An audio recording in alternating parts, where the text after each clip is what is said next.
Picture the book title Eating God, as though God is an item on your food menu that you eat to nourish yourself. Now let's think about the title When God is a Traveler, and you think of God as a co passenger, as a companion who has the same experience as you have. How about the book title Love Without a Story? Oh, there's love that has no beginning, middle, and end. So what is left is only love as it is. These are three books out of 12 written by Arundhathi Subramaniam. Arundhathi Subramaniam is a poet, translator, curator. She is also one of India's most loved poet of our times. Arundhati Subramaniam has been awarded the Khushwant Singh Memorial Prize for Poetry and also Kalinga, Mystic Kalinga Literary Award. Welcome, Arundhati, to TMY's Academy's poetry session. Hello, Shelly. Good to be here, and thank you for that introduction.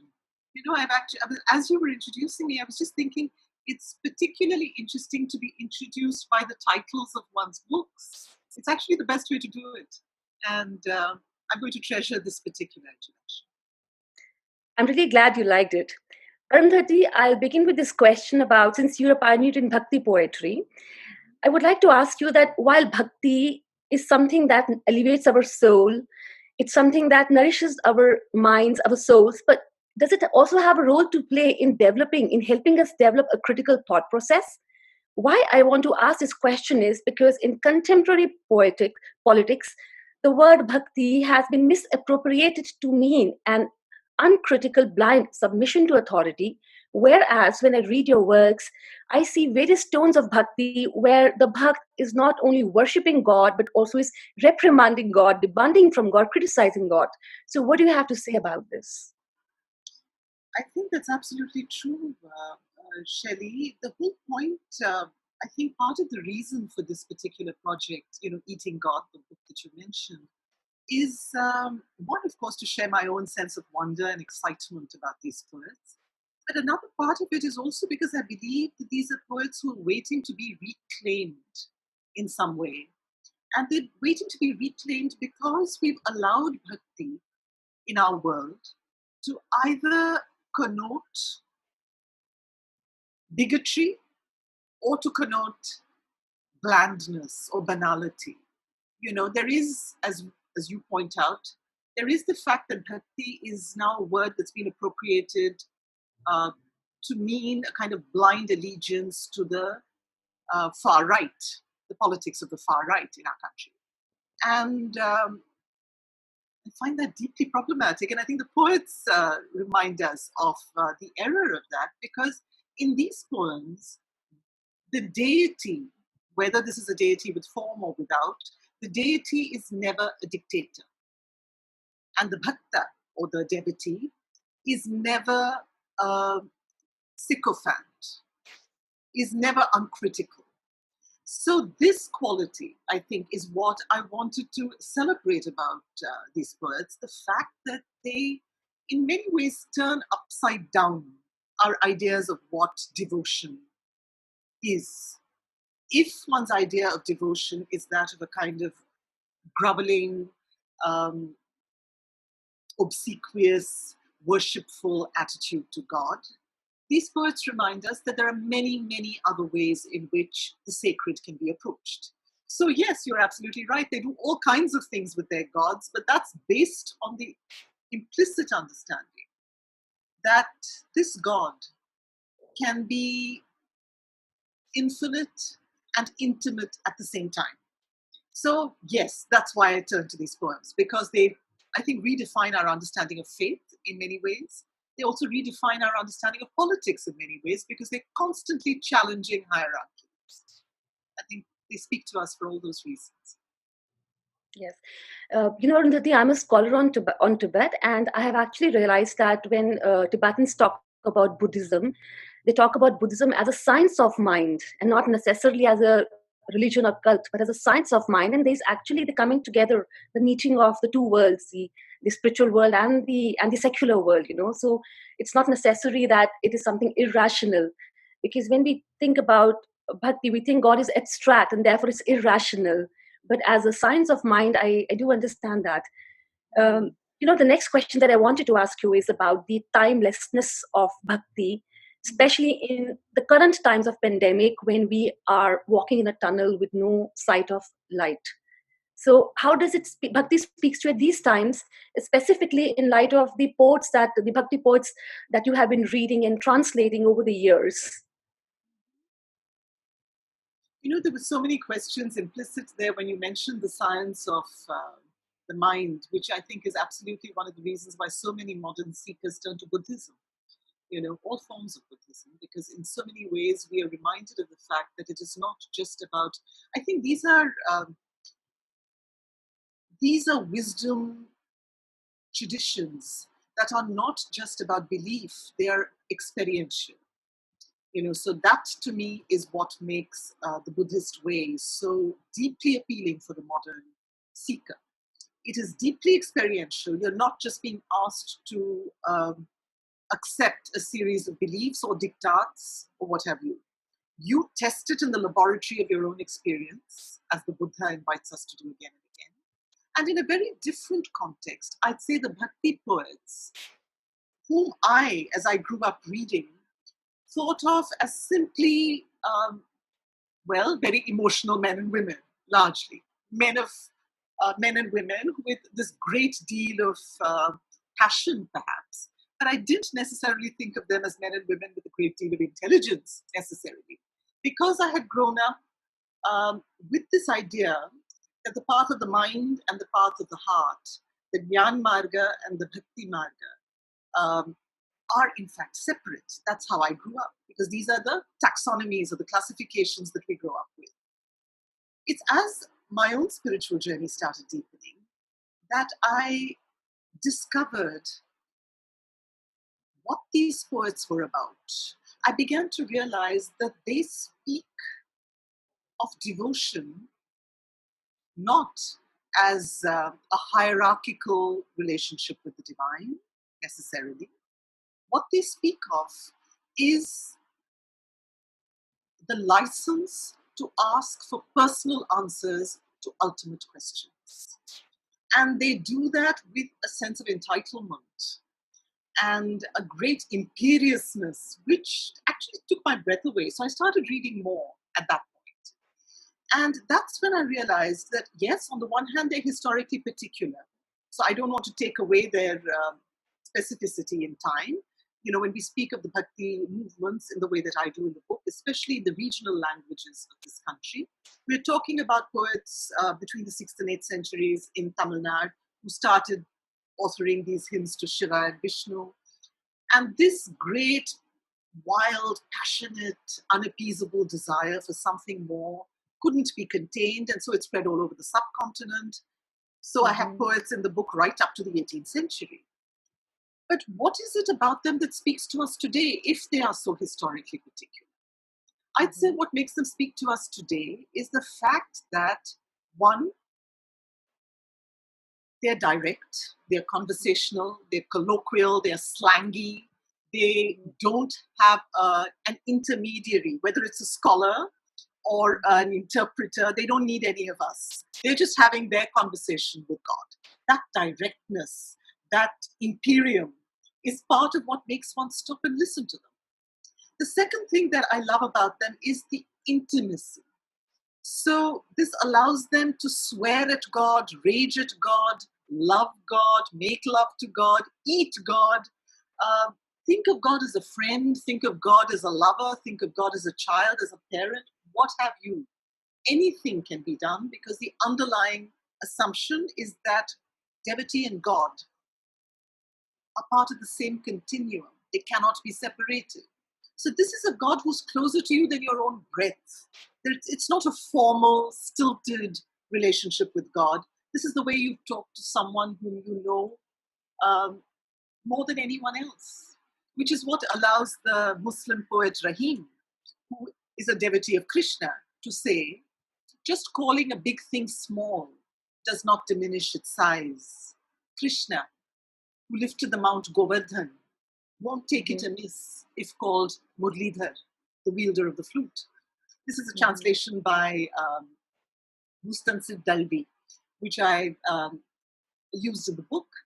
And I'm probably not getting the words entirely right, but this is the gist of it. And it sums up to me what bhakti is about. You can call something infinite, intimate. You can call something divine, domestic, and it's absolutely fine. You're not in any way diminishing it. And the third reason, and perhaps the last reason I'd mentioned before we move on, is the fact that love is something that destabilizes hierarchy. And so the bhakti poets destabilize hierarchy in so many ways that even today, when we read them, we can be startled. We can be startled that it is actually possible to address the divine in this fashion, or to address whatever anyone thinks of as the highest in this fashion. You don't have to be a believer in any narrow sense of the term to respond to these poems. So when I talk of shaking up hierarchy, I mean that the bhakta is an amateur, not a professional. The bhakta is someone who could conceivably come from any caste or class background, could speak any language, confident that God will understand him or her. Absolutely confident that God does not have to be appeased by coconuts and spoken to in Sanskrit. This is a God who understands the language of your heart. So this is a new quality, a new breeze that blows into the spiritual landscape, And it's also a breeze in which both God and bhakta seem to need each other. It's not just a one-sided relationship. It's deeply mutual. So I think this allows them to break and to question not just caste, class hierarchies and social hierarchies. They question the deepest hierarchy of all, which is the hierarchy between the human and the divine. They tell you that even that hierarchy doesn't necessarily.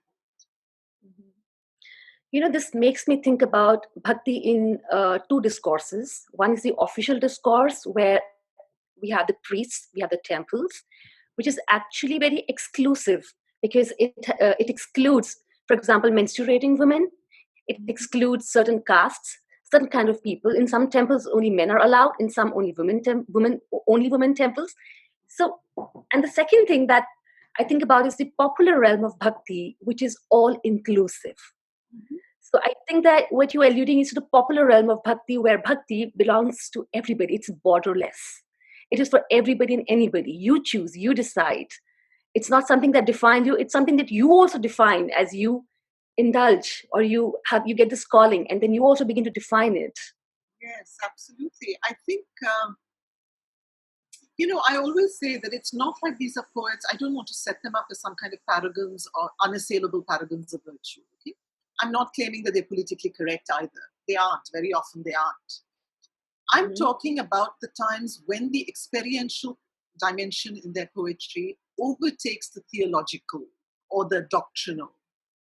I love that. I mean, whenever you fall back on first-hand experience and you're not just relying on some kind of inherited knowledge, yes, there's a new quality, there's a new breeze in this poetry, yes.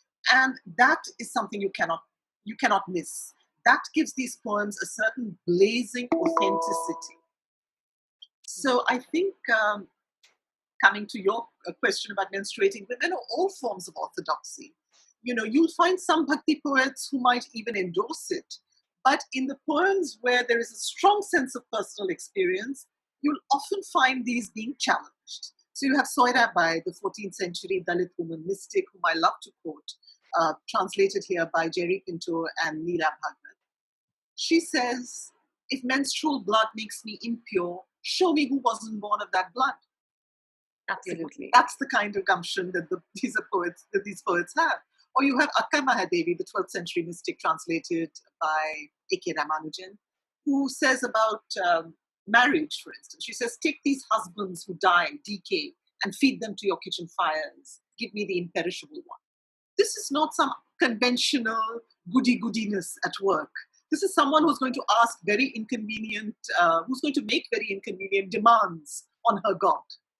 That is the quality of freedom, of fearlessness, above all, that I think we need to celebrate about the poems. I think it's dangerous to start looking at the poets themselves, or to start looking just for contradictions in a social context, because there always will be. But if you read the poems, you cannot miss this ring of freedom. So, your answer makes me look back at the first question that I asked you about the about the critical aspect of bhakti, how it helps nourish not just the soul but also develop the critical thought process. When we question this kind of orthodoxy through bhakti poetry, we are actually developing a critical thought process.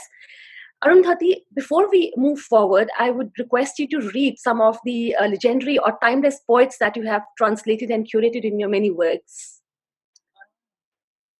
Okay, happy to, Shelly. But as I told you before we started this conversation, I'm always conflicted about who to read and when and what. There are just so many and such wonderful poets. But maybe what I will do is to read you two poems because of what we've been talking about. I want to go back to the word science when you talk to the science of the mind.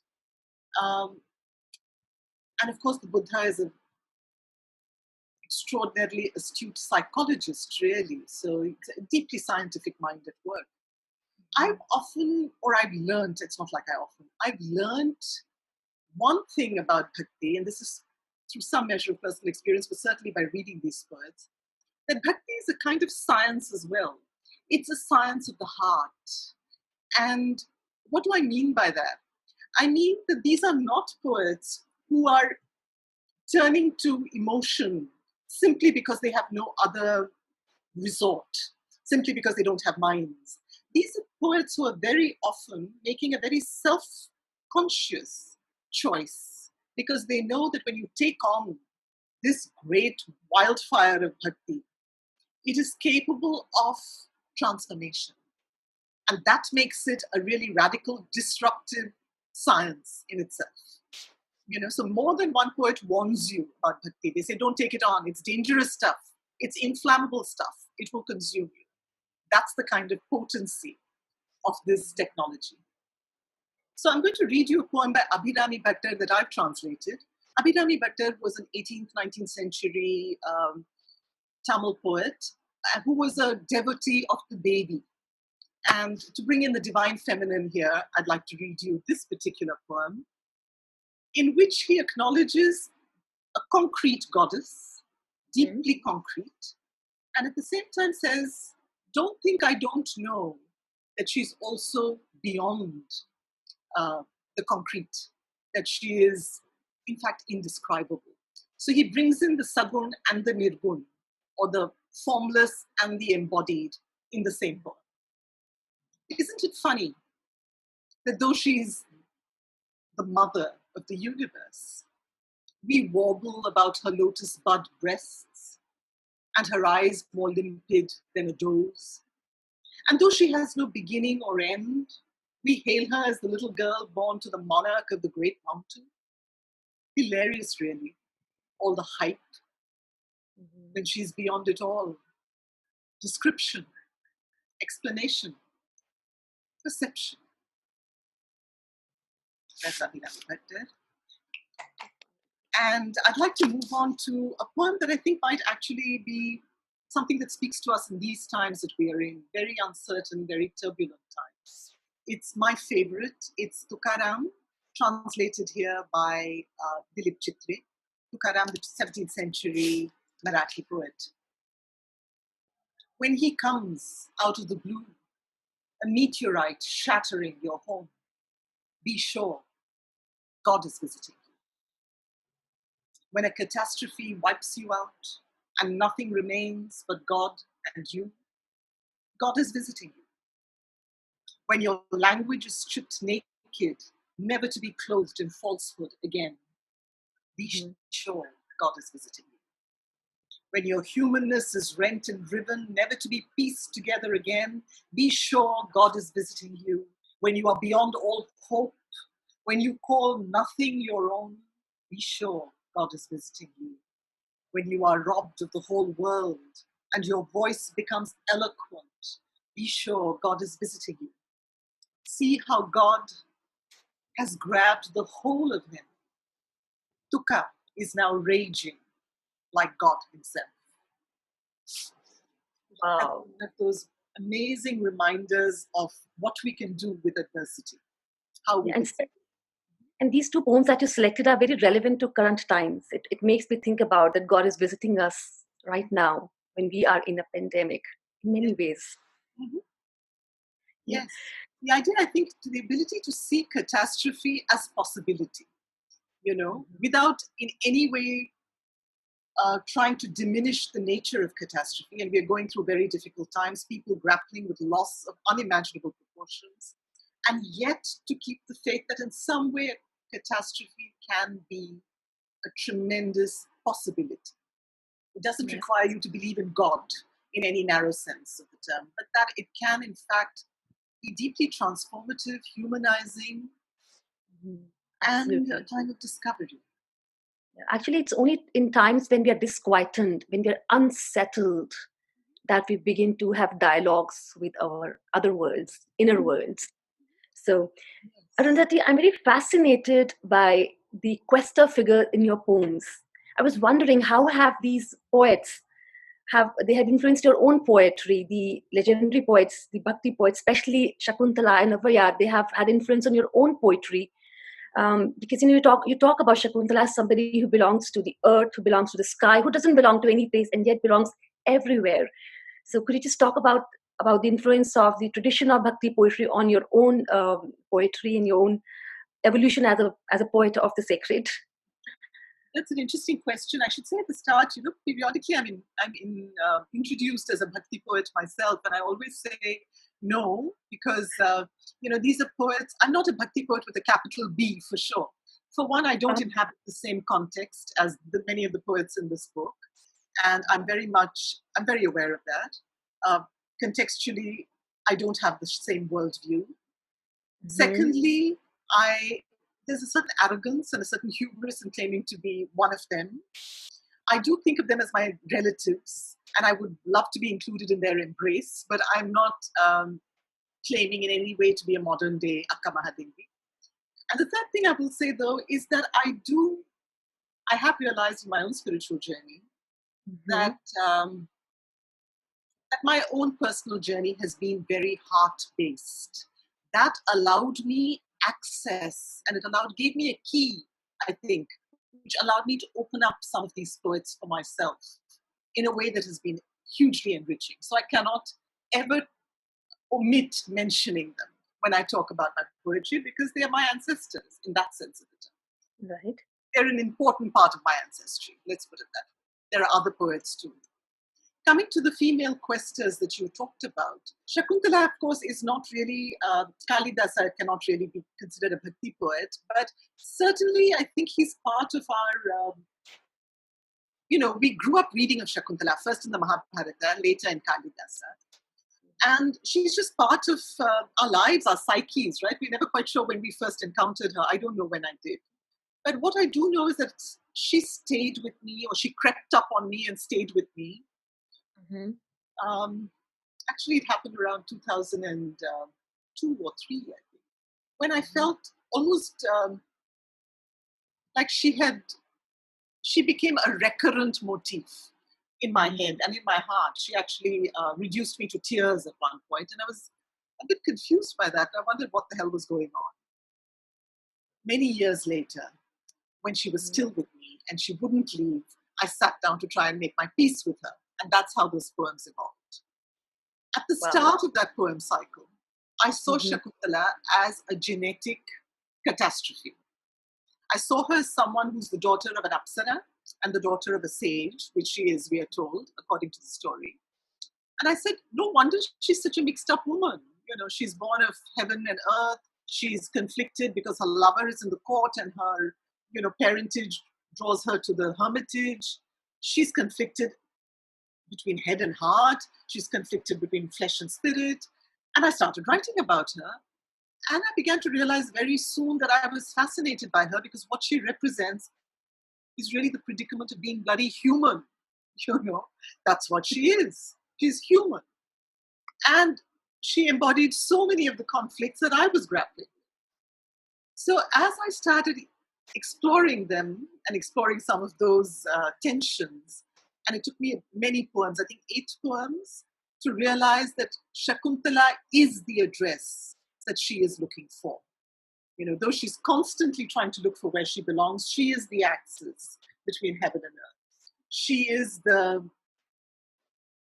important bridge between forest and hermitage, between forest and city, between hermitage and court. She is that bridge. That's how important she is.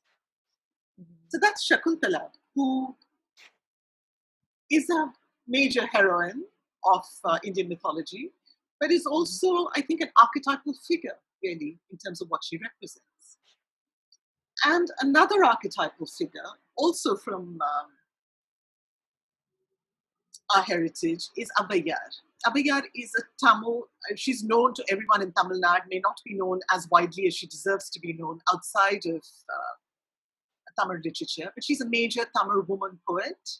She's a traveler, and she's a very old, wise woman.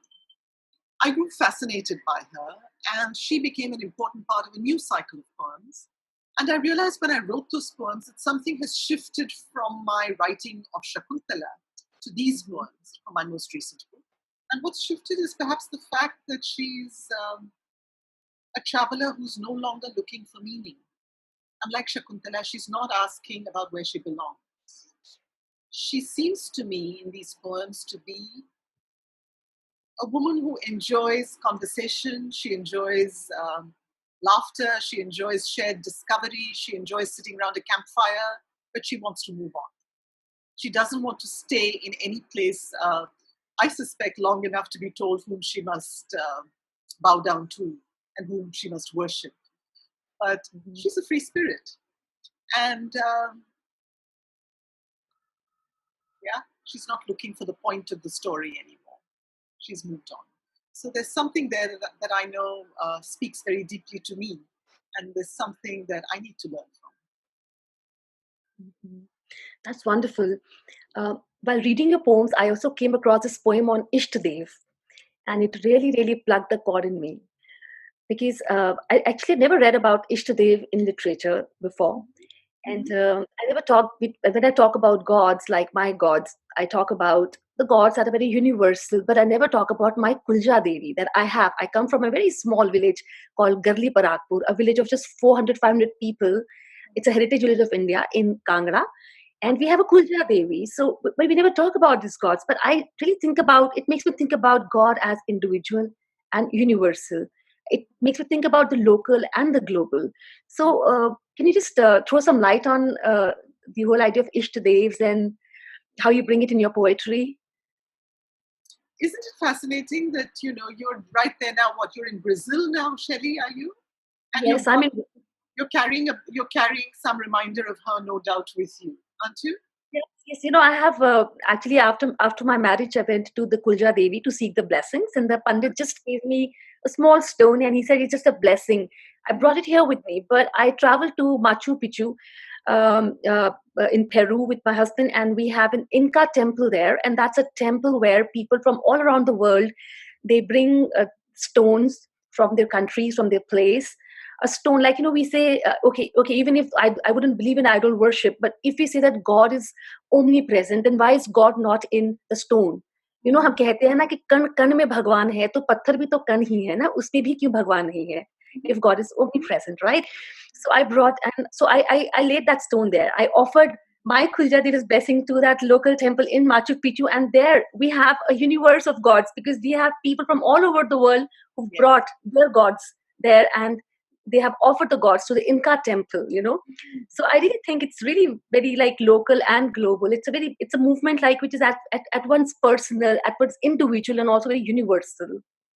I think this is in many ways what we are reaping is the benefits of all those bhaktas before us, Shelly, because those were the men and women who reminded us that it is possible to be concrete and universal all at once, that God can be someone down your street, that local, and God can be perhaps someone in your home. God can be someone that your mother has given you, some little reminder, some talisman.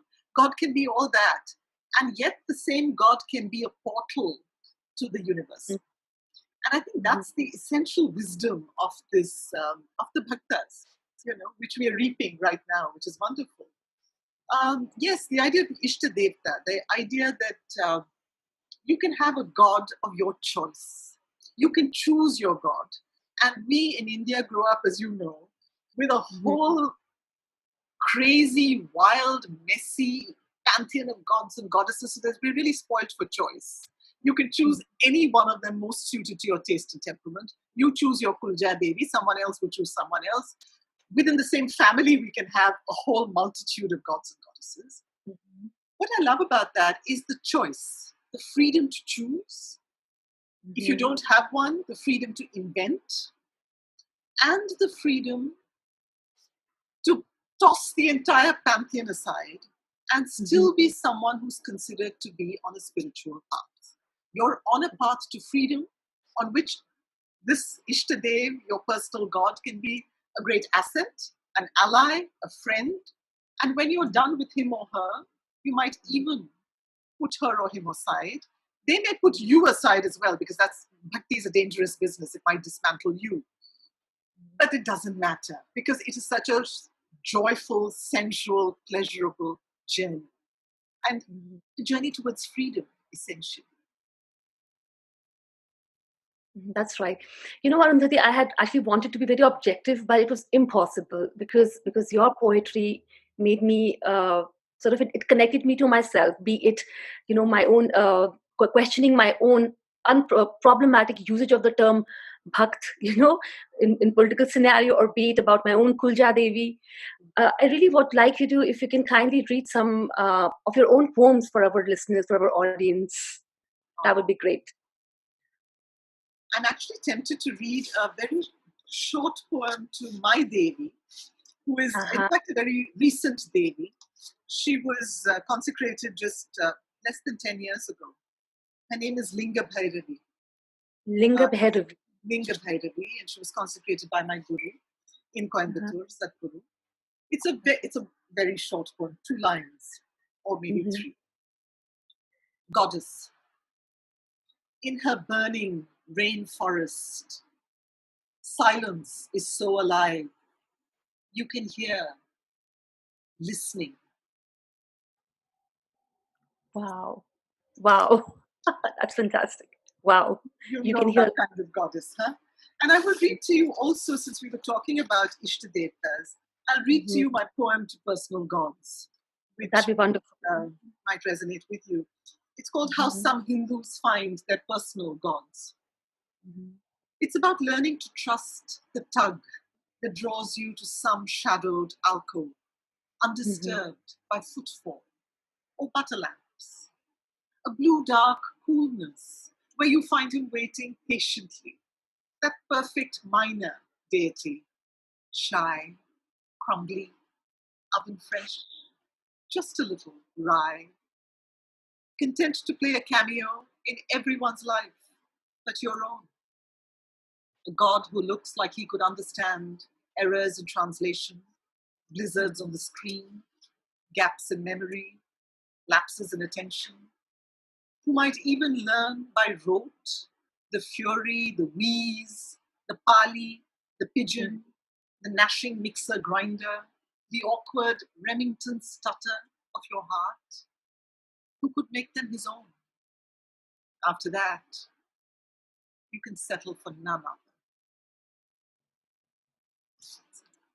Wonderful. Really enjoyed listening to this poem, and you somehow read it so well. You just sort of, it's like you when you read poems, Arundhati, I have to compliment you. It's actually that a river is flowing. The feel is that it's a river flowing rather than going back to the text. You really make the river flow in front of our eyes. Thank you. It does have a way of doing that, though. They make rivers flow. Thank you. Okay, so I'm going to ask you some fun questions now. Short, quick questions, fun questions. If you were not a poet, what would you be? An alternate profession that you would have chosen? I would be a dancer, but I would not be a successful dancer, but I would be a dancer. Okay. All right. If you were to be in another age and place as a poet, what would that be? Wow. That's an interesting question. I think I'd be curious to know what was going on at the time of perhaps the Varkari movements of Maharashtra around the 13th century, or the Sharana movements in Karnataka, the Bhakti poets of Karnataka around the 12th century, because these seem to be times of great ferment. I don't want to live there, but I want to visit. Okay, so you want to be a visitor there. Yeah, all right. Spend some time there and come back. So, in your literary career, there have been so many great moments, but what was the most pinch me moment in your literary career? I think one that many of us have known, any of us who've published a book, whatever kind, know that first feeling. Your first book is something special. So my first book of poems was a huge turning point, was Pinch Me, for sure. And the other was probably when I was shortlisted for the T.S. Eliot Prize, because I'd grown up with a great excitement over the poetry of Eliot, well before I became a student of literature. So being shortlisted for that prize meant a great deal. Mm-hmm. If you have to give one advice to aspiring poet, what would it be? Don't trust the naysayers. That's one. All those who say no and you can't do it and it's not practical and it's not worthwhile and it doesn't pay the bills, all that is true, but it's still worth it. Oh, wonderful. I like that. But this is it for now. All right. So I would request you to give one poetry prompt, writing prompt for our audience. Oh, okay. Maybe the poem that I think we talked about in one of the conversations that we had, Shelly, which is a recent poem of mine, which I wrote just last month. It was published in the Indian Express. And I'm going to pick a line from there and see what maybe someone who's inclined might want to make of it. It's meaning won't save us, but rhythms will. Wow, that's wonderful. Meaning won't save us, but rhythms will. Thank you, Arundhathi. This is a wonderful poetry prompt. Thank you very much for being on this session of TMYS Academy. I'm thankful to Koral Dasgupta for enabling this session. I'm thankful to you for your time.